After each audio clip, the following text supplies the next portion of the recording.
du continent africain, avec une superficie de 1 284 000 km² et une population estimée à plus de 14 651 890 habitants, selon le dernier recensement général de 2009. Compte tenu de sa situation géographique, il est divisé en 3 zones. La zone désertique au nord, la zone sahélienne au centre et enfin la zone soudanienne au sud. En 2011, le Tchad ne dispose d'aucun kilomètre d'infrastructure de transmission à fibre optique.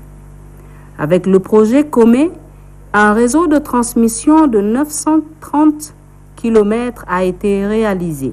Le Tchad peut devenir un hub lorsque déjà vous avez le câble qui est venu de sud, de Douala jusqu'à N'Djamena. Pour faire des rappels que la fibre venant de Douala est opérationnelle depuis 2011, mais ça a été, les travaux ont commencé en 2009. Et c'était un accord entre l'État et ESSO qui disposait déjà un câble de 24 fibres qui va jusqu'au Cameroun. L'accord a été signé en cédant 12 fibres pour l'État. Et par rapport à ça, l'État a pris les 12 fibres pour les connecter avec celui du Cameroun pour arriver au point d'atterrissement de Douala. L'État a installé les équipements en Béré et à partir de ça, la fibre est connectée aux équipements de celui de Nana qui est au Cameroun. Après Mbéré, les équipements sont installés aussi à Bessao. Après Bessao, à Katpal, Comé. Du Comé, en principe, on devrait passer directement à Doba. Mais les champs pétroliers ne permettaient pas de faire les travaux de tranchage. C'est pourquoi la fibre a été passée de Katpal à Baïkoro pour faire un T à ce niveau-là. Le T a permis de revenir à Doba pour installer les équipements à Doba et de revenir à Mundou pour installer les équipements à Mundou. Vous avez de Mundou Keno, de Keno Bongor, de Bongor Gelendeng et de Gelendeng à N'Djamena. Se connecter à l'Internet au Tchad coûte cher. Que certains internautes se tournent vers des réseaux du Cameroun voisin où les prix peuvent être 15 fois moins chers. Ici au pays, l'Internet y est, sauf que la connexion est un peu difficile. L'accès est un peu difficile parce que les opérateurs mobiles, quand ils essayent de te connecter, il y a un peu de problème, partie problème de connexion, ou bien quand les mégabits aussi, tout ça s'expire quoi. Constater mes changements à ma fille. Et le coût aussi c'est très élevé, cher Internet par rapport aux autres pays, donc c'est très cher ici au Tchad. L'Internet est accessible ici au Tchad, mais seulement que les coûts sont un peu trop chers. C'est cher par exemple par rapport aux autres pays. Fait que nous prenons l'exemple du Cameroun ou les autres un peu plus pailleurs des petits, des pays un peu plus loin quoi. L'Internet est accessible là-bas du fait que le changement ici au Tchad, bon, c'est pas trop clair. Même que la censure est élevée, le changement n'est pas toujours concret aux faits qui sont dits à la radio. La connexion est encore trop lente ici au Tchad. Même quand tu tapes sur les données, ça dure avant de donner. Et ça retarde aussi la connexion parfois. Cette préoccupation a occasionné un certain nombre de mécontentements entre les autorités en place et l'Association des droits des consommateurs ADC. Il faut d'abord dire que l'inauguration le 13 juillet dernier par les hautes autorités de la fibre optique donc, qui devra relier le Tchad et le Soudan a suscité un grand espoir auprès des citoyens consommateurs tchadiens et des autres acteurs économiques du pays, parce que vous savez, l'important aujourd'hui n'est plus à démontrer du rôle que jouent n'est-ce pas, les nouvelles technologies de l'information et de la communication et surtout donc l'Internet tant dans le domaine de l'éducation, de l'accès aux services de base des populations, l'accès à la recherche et l'accès à la santé. Donc vraiment le champ est très vaste. On ne peut pas aujourd'hui concevoir un développement sans l'accès des citoyens et de tous les acteurs économiques à l'Internet. Et donc je pense qu'en son temps, tout le monde a salué donc ce grand investissement qui a été fait. Les citoyens consommateurs et nous, au niveau même de l'ADC, l'observation que nous faisons, c'est que la qualité de service attendue, le haut débit, comme on le dit, on ne le ressent pas jusqu'à ce jour, en termes d'impact de ce grand investissement. La baisse des prix attendue également, parce que on se rappelle que le chef de l'État avait également souligné donc, la nécessité donc, de baisse de coûts. Nous n'avons pas senti cette baisse. Donc, tant en termes d'amélioration de la qualité, tant en termes de baisse de coûts. Et donc, ce qui nous amène au niveau de l'ADC de nous interroger à quoi a servi ce gros investissement, n'est-ce pas, de public qui est fait sur les ressources publiques, qui est fait sur les ressources collectées sur les appels, n'est-ce pas, des acteurs publics, des consommateurs. On s'interroge également, est-ce que cet investissement n'est pas en train de suivre le même chemin de la fibre optique N'Djamena, Moundou, frontière soudanaise, qui aussi n'a pas apporté des effets attendus pour nous par les citoyens. Donc on s'interroge et on aimerait bien être éclairé par rapport à ce gros investissement qui a suscité beaucoup d'espoir. Accordant une interview à notre confrère de VOA Afrique, Massima Landina, le représentant de l'UIT, Union internationale des télécommunications en Afrique centrale et Madagascar, annote. Plus de 7% de la pénétration des ménages et des populations auront accès à l'Internet. Cela va évidemment s'améliorer avec l'Internet mobile 4G. Les gens auront plus accès à l'Internet grâce à leur téléphone. Il est normal de rappeler que la réalisation du segment à fibre optique N'Djamena-Adré fait suite à celle du segment Béré-N'Djamena, inauguré le 13 mars 2012, est d'une importance à bien égard. L'unique connexion via le Cameroun au câble sous-marin SAT-3 dans l'océan Atlantique. La fibre venant de l'Est est aujourd'hui opérationnelle. Elle est gérée par Sodacat. Voilà, nous sommes partis de N'Djamena jusqu'à Adré. Vous voyez ici, ça c'est le site de N'Djamena. Et après le site de N'Djamena, vous avez le site de N'Djarmaya, à 36 km. Celui de N'Djarmaya, après celui de N'Djarmaya, c'est Massaguet. Entre Massaguet et N'Djarmaya, c'est 39 km. Vous partez de Massaguet à Maïto. La distance entre ces deux sites, c'est 157 km, à peu près 100 quelques. Et de Maïto à Bokoro, vous avez 70 km. De Bokoro à Bitkin, c'est 142 km. De Bitkin à Mongo, 58. De Mongo à Mangalme, 128.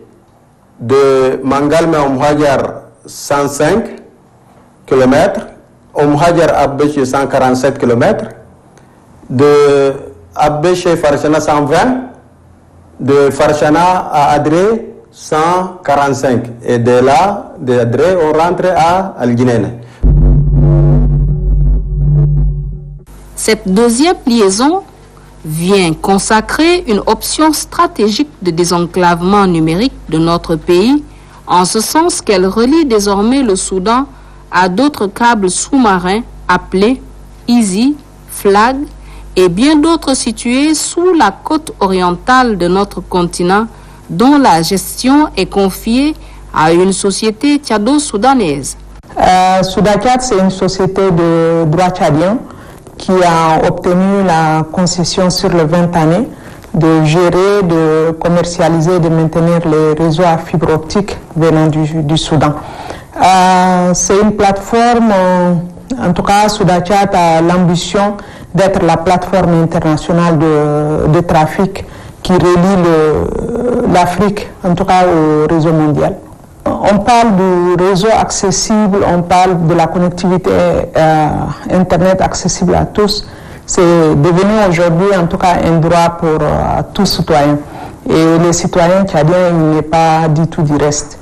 Le Tchad s'est engagé en tout cas dans cette logique en développant déjà la connexion à fibre optique du Sud, chose qui a été en tout cas trop bien, mais ça n'a pas été en quelque sorte l'élément qui a permis de réaliser le rêve de l'Internet tchadien. Avec la connectivité du Soudan, notre accès au port Soudan, ça nous a permis d'accéder aux câbles qui nous ont d'une grande capacité et également à des tarifs très compétitifs. Et c'est la raison qui a permis aujourd'hui à Soudakiat de se positionner comme étant une carrière de gros qui permet non seulement de développer l'accès de l'Internet au niveau du Tchad, de favoriser également le transit pour les autres pays, les pays frontaliers, et également de permettre à tous les FAI de se développer à travers cette connectivité. Parce que plus ou moins, à travers cette connexion, on a réduit plus ou moins les tarifs de plus de 75%. Bokoro, Bitkin, Mongo, Mangalme, Hadjer, Abéché, Farchana, N'Djamena. Chaque partie du métro est traversée par 5 km pour les grandes villes et 2 km pour les petites villes. N'Djamena à elle seule a en tout 250 km en interne. Ces différentes villes pourront ainsi bénéficier de l'Internet à haut débit ainsi que les services à moindre coût. L'Internet peut compter sur tous les acteurs, et nous en premier. Moi, je peux dire vraiment avec autant de fierté que l'Internet peut espérer de très bons jours, de très bons moments, se connecter sans pourtant vérifier sur ses crédits, sans pourtant vérifier sur je veux dire la capacité qu'il va utiliser. Il peut se connecter en tout cas en toute liberté et dans très bientôt, je pourrais dire peut-être que l'Internet, la responsabilité va revenir vers l'Internet, qui est celle d'utiliser vraiment l'Internet avec autant de responsabilités. Soudakiat répond et c'est une technologie récente qui répond à tous les besoins des Tchadiens, mais nous devons patienter pour que les pouvoirs publics investissent un peu dans les métros afin de desservir tous les coins du Tchad. Et la capacité, elle est déjà là, en N'Djamena. Ce projet de 1200 km alimenté via les fibres OSN en système hybride avec des panneaux solaires et batteries plus générateurs diesel avec un réservoir de 1000 litres. La partie de transmission OSN est protégée par un mini-abri extérieur contre le soleil, la chaleur et les intempéries. Les télécoms sont toujours liés à l'énergie. C'est comme ça, dans chaque site, nous avions préparé les groupes électrogènes. Il y a les panneaux solaires et les batteries. Et depuis l'installation jusqu'à présent, vous savez que le pays, c'est un pays qui est riche en soleil. Jusqu'à présent, on ne fait que tourner avec les panneaux solaires. Nous n'avons jamais eu de problème de l'énergie. Voilà un peu le site de N'Djamena que j'ai eu l'occasion de vous le présenter. Et dans la même chose, partout c'est les mêmes équipements, le même dispositif, partout dans tous les différents sites tout au long du backbone. Nous les avons par ici, et ça c'est les équipements qui nous permettent de faire la transmission. Et en même temps, on a les équipements qui sont dédiés pour les abonnés, pour les clients. Qu'est-ce qui se passe? Lorsque la fibre, les signaux sont arrivés à ce niveau du câble là, ils sont récupérés et en même temps, à partir de ces équipements qui sont les e-switch, on les appelle les switch, ceux-là transmettent au routeur les informations et les routeurs les distribuent aux clients. Donc, comme je vous ai dit, Il y a les mêmes équipements à Yarmaya, mais au moins à Yarmaya, c'est un équipement qui permet seulement la distribution aux clients et qui est rattaché ici à N'Djamena.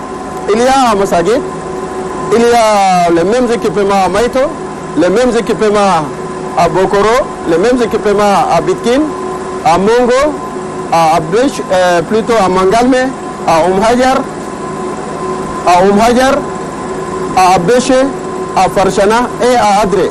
En ce moment, le câble est connecté à Guinée et à travers le réseau soudanais, on est connecté à Bir Soudan au Soudan, sur le point d'adressement de câbles sous-marins. Notre fibre aujourd'hui est opérationnelle. Ce vœu du chef de l'État de faire du Tchad un havre d'éthique est devenu une réalité. À cela s'ajoute un autre projet de TIC de grande envergure, fruit de la coopération tchado-chinoise qui a été signé. À travers ces réalisations, le Tchad bénéficiera sans nul doute des retombées économiques et sociaux et surtout les compétences en main-d'œuvre locale. En tant que société qui a une responsabilité sociale, bientôt on va faire vraiment des actions un peu sociales qui peuvent toucher les internautes, qui peuvent connaître davantage l'existence même de Soudakiat. Je vous rassure que les tarifs actuels sur base desquels nous travaillons avec les corporates ont été validés d'abord par l'ARCEP. C'est un référentiel qui est validé pour une année. Et les citoyens ne pourraient être que vraiment trop contents parce que ces tarifs ont été d'abord retenus sur la base d'un benchmark qui a été fait dans la sous-région. Cette nouvelle liaison de fibres comparée à l'ancien est performant et stable par la mise à disposition d'un marché de 100 gigabytes. Excellence, Monsieur le Président, votre vœu de faire du Tchad le hub de DIC Afrique à cours de concrétisation est ça. Huawei est témoin et nous saisissons cette occasion pour vous réaffirmer notre volonté d'accompagner le Tchad dans ce sens de développement en DIC.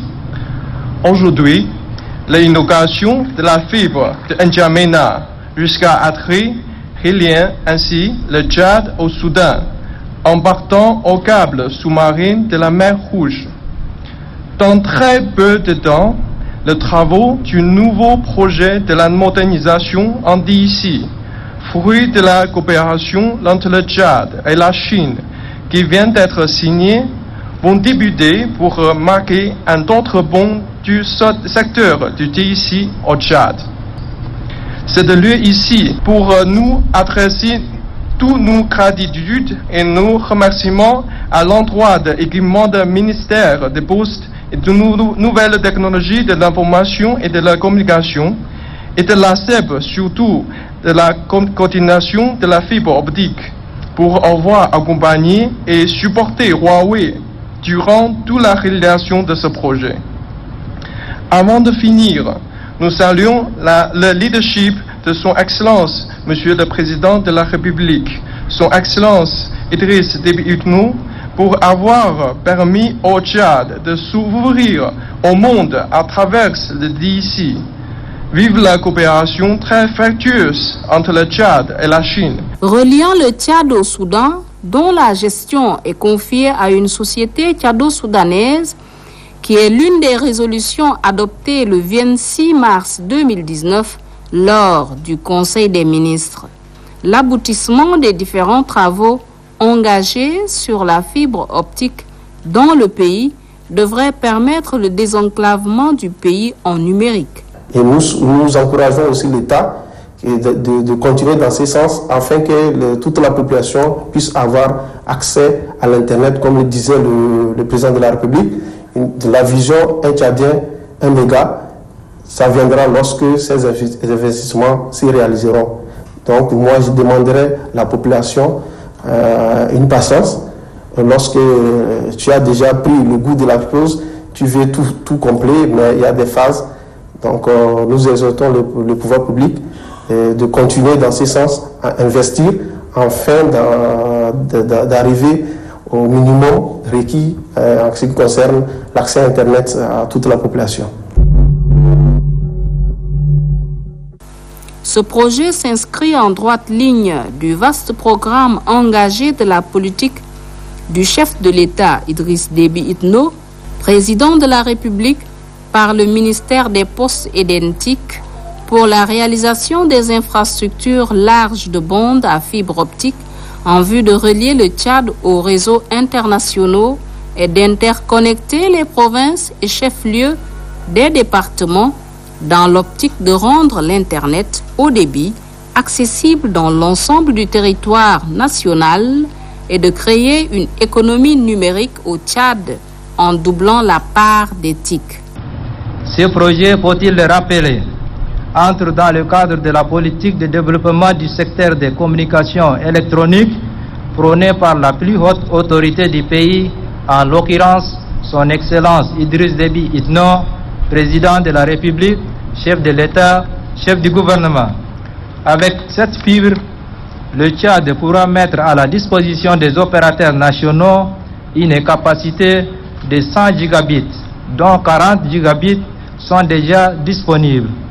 L'ouvrage a été transmis officiellement en mars 2019 à la société Souda Tchad, société en mode partenariat public-privé chargée de l'exploitation commerciale et de la maintenance de cette infrastructure.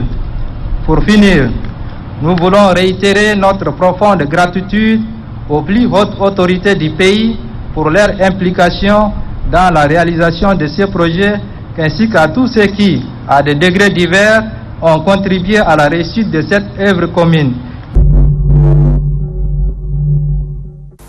20 ans après la restructuration du secteur de poste et de la télécommunication, bilan, défis et perspectives en lui-même est évocateur.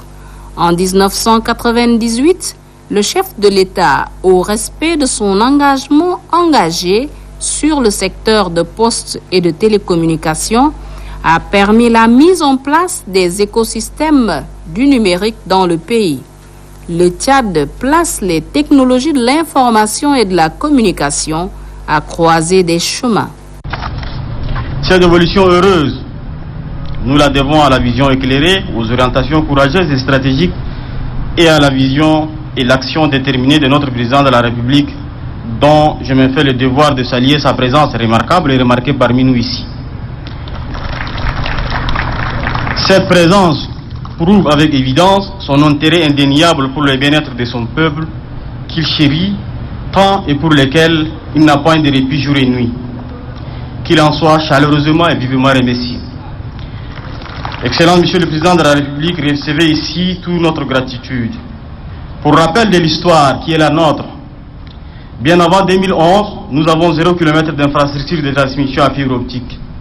Avec le projet commun, nous avons établi un réseau de transmission de 930 km, relié 12 villes et interconnecté le Tchad à l'international via l'océan Atlantique. La réalisation du segment fibre optique Djamena-Adré, qui fait suite à celle du segment Mbéring-Djamena, inauguré le 16 mars 2012, c'est d'une très grande importance et à bien égard. En effet, après l'unique connexion via le Cameroun au câble SAT-3, situé sur l'océan Atlantique, cette deuxième liaison vient consacrer une option stratégique de désenclavement numérique de notre pays, en ce sens qu'elle relie désormais via le Soudan à d'autres câbles sous-marins, Easy, FLAC et bien d'autres, situés sur le côte orientale de notre continent. Ce jour, conformément à votre volonté, excellent Monsieur le Président de la République, toutes les régies financières, les hôpitaux, le gouvernorat des provinces, les universités et grandes écoles qui se trouvent tout au long de la bretelle sont interconnectés au bénéfice de la population desservie. Autrement dit, la fibre ne sert pas seulement à naviguer sur l'Internet, mais aussi pour sauver des vies, partager les savoirs, recouvrer et sécuriser les recettes de l'État et bien d'autres services connexes. Ainsi donc, telles les pièces d'un puzzle à ajuster, le programme de maillage du territoire national à fibre optique s'est mis progressivement en place et cette option permettra au Tchad de s'arrimer à terme à la Société mondiale de l'information. En considération de son importance en tant qu'infrastructure de télécommunications et son impact sur le développement socio-économique, la fibre optique revêt un caractère stratégique et constitue un patrimoine national. C'est au regard de cette considération qu'il a été jugé indispensable d'accorder une plus grande attention à sa gestion administrative, financière, commerciale et à sa maintenance. Compte tenu des critères de rentabilité démontrés au cours d'une étude, il est indéniable que la concession reste le meilleur moyen de mettre en exploitation le réseau national à fibre optique. Cette concession offre à l'État les leviers nécessaires pour veiller au respect de sa politique nationale, disposer des outils pour garantir sa souveraineté et bénéficier des retombées financières de cette opération. La nécessité d'assurer le retour sur investissement n'a non plus été perdue de vue et l'ensemble de toutes ces préoccupations a sous-entendu la création de la société Sodacat suivant la formule partenariat public-privé. Ce modèle de partenariat tant souhaité par les plus hautes autorités du pays ainsi que nos partenaires internationaux, la Banque mondiale, l'Union internationale des télécoms. L'évolution du numérique qui marque son rapport dans l'économie du pays. Ce projet de fibre optique qui a coûté 25 milliards de nos francs a été réalisé pour marquer la détermination des plus hautes autorités du pays de poursuivre l'objectif du projet social.